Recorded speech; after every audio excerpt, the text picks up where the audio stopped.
मुख्यमंत्री योगी आदित्यनाथ ने 81 करोड़ की विकास परियोजनाओं की जनपद वासियों को सौगात दी है। ट्वीट पर सीएम योगी ने कहा, नए भारत के नए उत्तर प्रदेश का हो रहा है निर्माण। प्रधानमंत्री ने इज्जत घर बनवाकर सही मायनों में की नारी गरिमा की रक्षा। इसके साक्षात दर्शन कर रहा है उन्नाव। अच्छी सरकार चुने जाने पर ही योजनाओं का घर घर पहुंचता है लाभ। उन्होंने कहा, पिछली सरकार में एक खानदान के घरों में पहुंचता था गरीबों का राशन। उन्नाव को बताया क्रांतिकारियों और साहित्यकारों की धरा। मुख्यमंत्री बोले, मां गंगा के आंचल में बस उन्नाव देश सेवा में हमेशा रहा समर्पित। इस धरती के लिए कुछ भी कर पाना मेरा सौभाग्य है।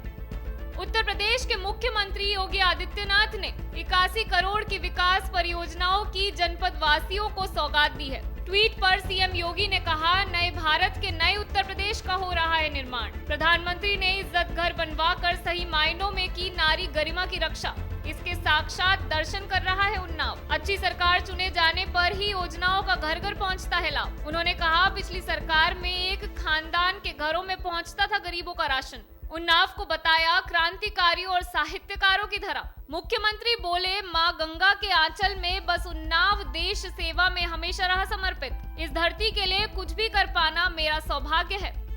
उत्तर प्रदेश के मुख्यमंत्री योगी आदित्यनाथ ने 81 करोड़ की विकास परियोजनाओं की जनपद वासियों को सौगात दी है। ट्वीट पर सीएम योगी ने कहा, नए भारत के नए उत्तर प्रदेश का हो रहा है निर्माण। प्रधानमंत्री ने इज्जत घर बनवाकर सही मायनों में की नारी गरिमा की रक्षा।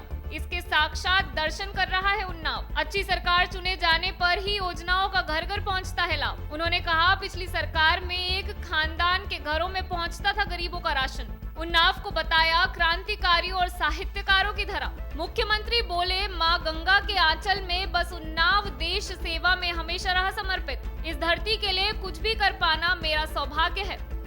उत्तर प्रदेश के मुख्यमंत्री योगी आदित्यनाथ ने 81 करोड़ की विकास परियोजनाओं की जनपद वासियों को सौगात दी है। ट्वीट पर सीएम योगी ने कहा, नए भारत के नए उत्तर प्रदेश का हो रहा है निर्माण। प्रधानमंत्री ने इज्जत घर बनवाकर सही मायनों में की नारी गरिमा की रक्षा। इसके साक्षात दर्शन कर रहा है उन्नाव। अच्छी सरकार चुने जाने पर ही योजनाओं का घर घर पहुंचता है लाभ। उन्होंने कहा, पिछली सरकार में एक खानदान के घरों में पहुंचता था गरीबों का राशन। उन्नाव को बताया क्रांतिकारियों और साहित्यकारों की धरा। मुख्यमंत्री बोले, मां गंगा के आंचल में बस उन्नाव देश सेवा में हमेशा रहा समर्पित। इस धरती के लिए कुछ भी कर पाना मेरा सौभाग्य है। टाइम 8 उत्तर प्रदेश के लिए उन्नाव से निशानाथ पांडे की रिपोर्ट।